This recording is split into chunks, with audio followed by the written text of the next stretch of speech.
And thanks for staying with us on this special edition. More Middle East news now. Lebanese Prime Minister Sa'ad Hariri says he will not accept Hezbollah's political positions that, quote, negatively affect our Arab brothers or target their national security. Hariri returned to Beirut earlier this week after nearly 3 weeks abroad. He went first to Saudi Arabia and then to Paris, then to Egypt. He came home to a hero's welcome. Hariri resigned while in Riyadh, saying he feared for his life and that Iran and its proxy militia and Hezbollah have damaged the Lebanese government. Hariri is now saying it is time to put country above politics.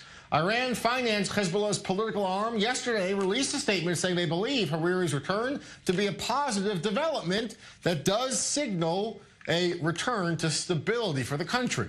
Joining me now is Middle East analyst Matthew RJ Brodsky. Thank you so much for being with us, sir. All right, it's been obviously a very dramatic month for Lebanon and Lebanese politics. What drama do you think is in store now with Hariri still prime minister, still having suspended that resignation? What's next?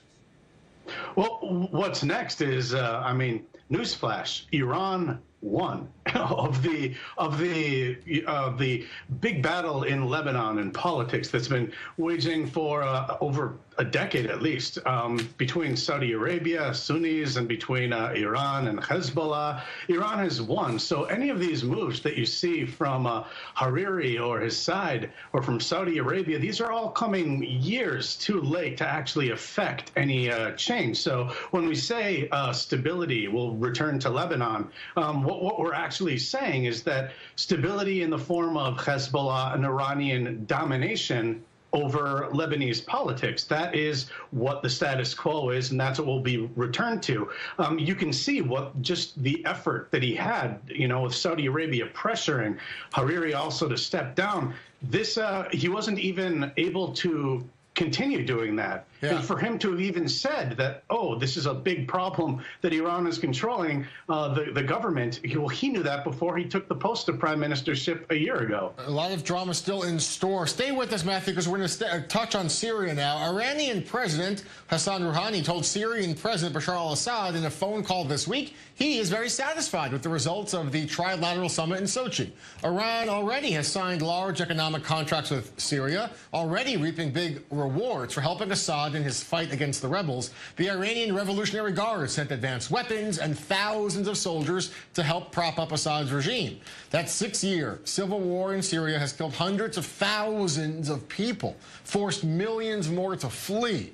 It caused the worst refugee crisis since World War II. Russian President Putin earlier this week won the support of Turkey and Iran to hold a Syrian peace congress and will take the central role now in the diplomatic push to end the war once and for all. And staying in Syria, rebel groups are announcing they'll send 50 members as part of a joint delegation to UN peace talks next week in Geneva. That delegation is demanding that Syrian President Assad step down first for there to be a permanent ceasefire.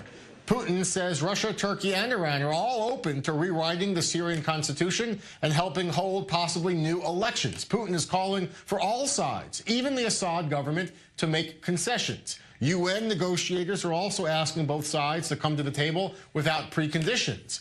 Of course, there have been multiple rounds of UN-backed Geneva talks over the last few years. They largely have gone nowhere. The special envoy position is clear and has not changed. There are 4 topics that should be dealt with, but as he mentioned during his briefing in the Security Council 2 weeks ago, there is going to be a focus on the 2nd and 3rd topics that are related to elections and constitution. But we will work on the 4 topics in addition to a memorandum of principles. Matthew, all those previous UN failures, the only real success with the de-escalation zones, with the laying down of arms, it came from Russia-sponsored talks. Is there any reason to believe this round in Geneva could be any different because Assad is definitely more entrenched in power? Well, see, what Russia and Iran have figured out is that the better you're doing on the ground, literally, militarily, inside Syria, the better your position is going to be around the negotiating table. So really, they are the overlords of the future in Syria. So they're the ones who will be able to dictate what happens. Now, of course, they can put forward a constitution. We've seen rough drafts before where there isn't really an independent judiciary, and really they've called for some type of sectarian proportioning, kind of like Lebanon. But these are all going to be window dressing for keeping Assad in power. There's only a difference between Russia that may not care as much about keeping Assad in power. They want to protect their own equities in Syria, and Iran, who really would like to see Assad remain. But either way, everything's coming up roses if you're Russia and Iran. Do you expect there to be any national elections anytime soon? Is that something that Russia would push for as a concession, or do they want Assad in power, no elections in sight? I mean, it depends. I mean, you can have elections, but elections don't really mean democracy anyways. And I mean, there were elections during this entire civil war before, and it was Assad won with 88%. That's just not even realistic. So elections don't really make a difference.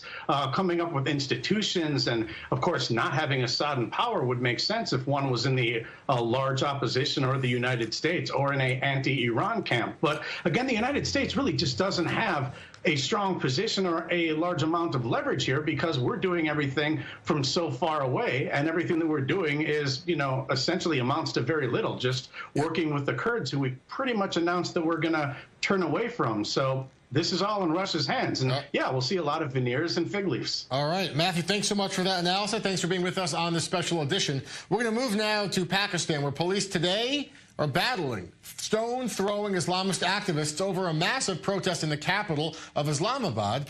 Police have used water cannons and tear gas to end the sit-in that has blocked traffic for more than 2 weeks. The protesters really have paralyzed daily life in the capital, and they have defied court orders to disband, demanding first that the Minister of Law be fired. 4,000 police officers are involved in the operation. Dozens of protesters have been arrested. The protests demonstrate the religious right's gathering strength ahead of elections next year. And speaking of elections, we're going to move now to Europe and to Germany, where Chancellor Angela Merkel says she wants to resume talks as soon as possible after her three-way talks fell apart last week. The center-left Social Democrats are now reversing their decision to pull out, and they are willing once again to join negotiations again with the Greens Party. But unless a new coalition is reached soon, they have not been able to come to terms over the last month. There is a looming possibility of another national election. All right, stay with us. We'll have a lot more stories from around the world, and go back to this main story, the deadly, horrific terror attack in Egypt. Another update from Egypt's border and the reports of injured Egyptian soldiers tonight, and more gunfire and more updates coming up next on this special edition. Stay with us.